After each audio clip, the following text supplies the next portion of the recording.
Sam Abraham thought he had married his childhood sweetheart. What he didn't know was that Leah Hart had been planning his murder from the moment he said, "I do." Sam Abraham's return to Brookhaven stirred quiet excitement in the town.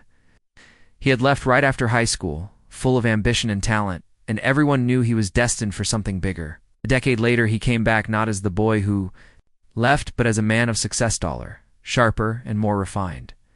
With degrees in architecture and years of experience under his belt, he took over his late parents' old farmhouse, a sprawling property just outside town, and spent months renovating it into something straight out of a magazine. The house became a blend of old charm and modern beauty, with manicured lawns, restored woodwork, and a long gravel driveway that glowed in the sun. To the people of Brookhaven, Sam was the dream son who made it out and returned to build a life. Where it all began? That summer at the town's annual Riverfront Festival, Sam crossed paths with Leah Hart. She had always lived in Brookhaven, working quietly at the local library, never attracting too much attention. As kids, they were close. She was the quiet girl, with thick glasses and ink-stained hands, always reading alone under the elm tree behind the school. Sam had once defended her from a group of bullies, and though they lost touch over the years, she never forgot that moment. At the festival, she was transformed. Her glasses were gone, replaced with striking green eyes, and her shy demeanor had grown into a calm, collected confidence. They spoke for hours under fairy lights, surrounded by laughter and music, reconnecting over memories of bike rides and childhood dreams. Their relationship bloomed quickly. Within weeks, Leah moved into Sam's newly finished home. The town was smitten with their story, the successful young man who returned to marry his childhood friend. People called it fate. Their wedding was a beautiful affair held under oak trees in late September, with homemade decorations and a string quartet. Everyone in town was there. Friends, neighbors, and even former teachers. The couple looked perfect together, and their love felt genuine and deep. But beneath the picture-perfect smiles, there were small things that didn't seem to fit. Leah, for one, took full control of their shared lives almost immediately. She insisted on managing their bank accounts and passwords, citing simplicity and trust. She labeled every drawer in the house, logged every grocery trip, and created rigid routines for even the smallest things. At first, Sam didn't mind. He was busy expanding his firm and overseeing several architectural projects. But slowly, his freedom narrowed. Friends noticed he stopped replying to messages or showing up at the bar on Friday nights when asked. He said he was tired, overworked, or busy fixing something at home. His laughter wasn't as free as before. Still, no one suspected anything. After all, new marriages took adjustment. Brookhaven saw them as the perfect couple, two childhood friends who found their way back to each other. But perfection is often the best disguise. Well, Sam embraced love with open arms. No one in town realized he had welcomed something far more dangerous into his life. The months following the wedding were quiet on the surface. Sam and Leah settled into a routine that looked peaceful from the outside morning coffee on the porch. Late-night walks through the orchard, weekend drives into town. But those closest to Sam began to notice subtle changes. He wasn't the same man who had returned to Brookhaven full of energy and warmth. His smile seemed rehearsed, his voice quieter, and his presence dimmer. He still ran his architecture firm, but his passion for design had dulled. Employees mentioned how he often stayed late but never seemed to be working. He stared at blueprints with blank eyes, made careless mistakes, and sometimes just sat in silence at his desk, lost in thought.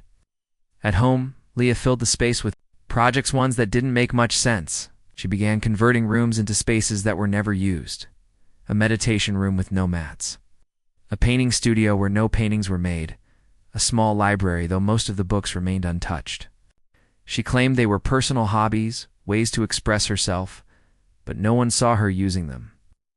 One day, she had an entire greenhouse delivered to the property. She told Sam she wanted to grow her own herbs and natural medicines. She spent hours inside, tending to rare plants she ordered online from obscure sellers. Some were beautiful, others unfamiliar and strange-looking. Sam thought it was harmless at first. Gardening was better than wasting time on television, he reasoned. but slowly her interest in those plants became obsessive. She kept the greenhouse locked, even from Sam, and when he asked about the plants, she dismissed him gently, claiming he wouldn't understand. The changes weren't just inside the house. Leah began traveling more short solo trips to nearby towns. She said she was attending botanical workshops or visiting distant relatives.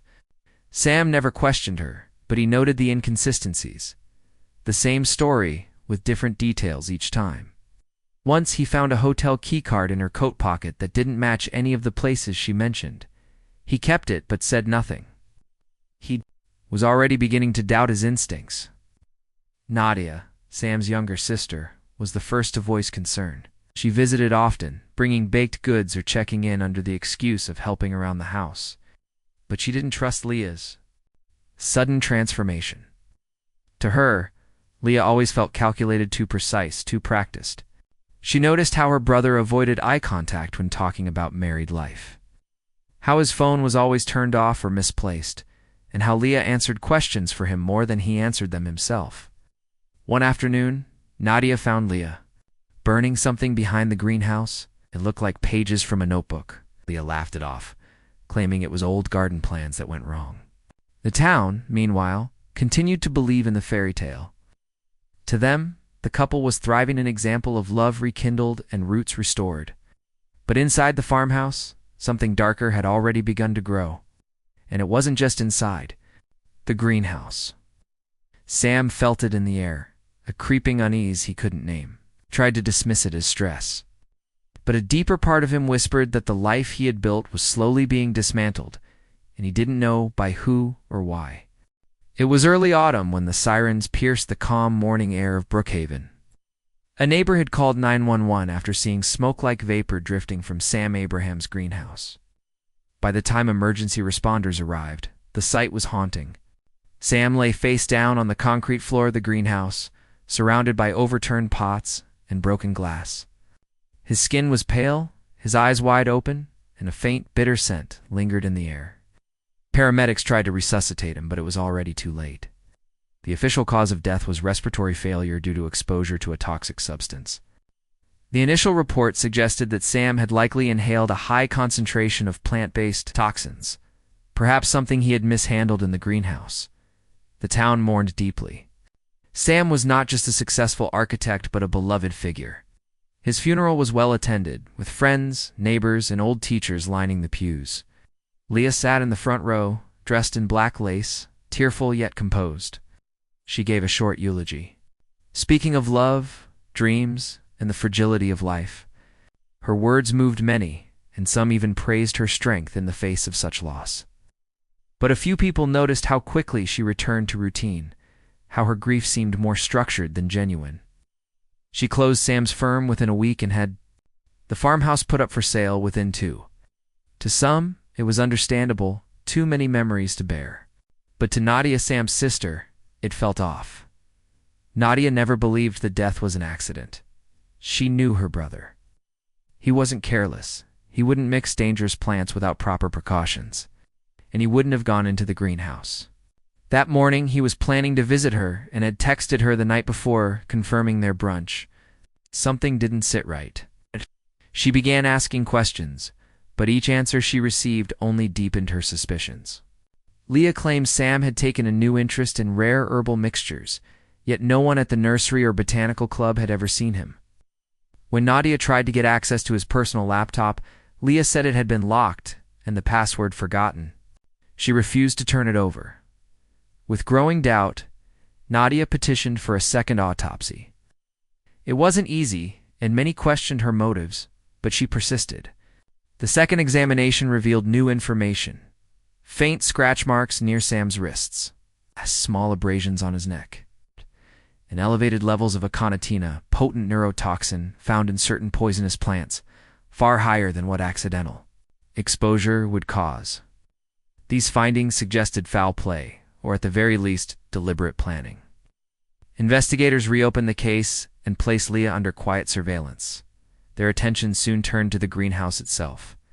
A forensic team searched it thoroughly, noting the specialized ventilation system Leah had installed herself. A closer inspection revealed that the vents had been manually closed the night before Sam died, trapping any fumes inside. Soil samples contained residue of aconite, and several potted plants were tagged as species commonly used in poison research. The picture was starting to shift.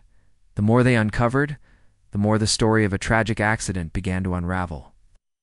What was once seen as a horrible mistake now looked like something far more sinister. And Leah, once viewed as the grieving widow, was slowly becoming the focus of a deepening and chilling investigation. Inside a quiet storage unit located 30 miles outside Brookhaven, investigators found the break they had been hoping for. The unit had been rented under a false name, but a receipt tied to one of Leah's credit cards led them there.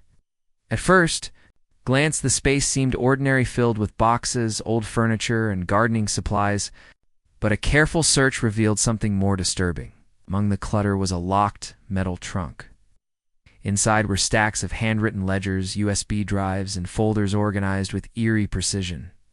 Each folder was labeled with a month and year, detailing financial movements, identity documents, and meticulously logged transactions. The ledgers told a story of calculated deceit. Sam's bank accounts had been quietly drained over the course of several months, with withdrawals made in small, unnoticeable amounts.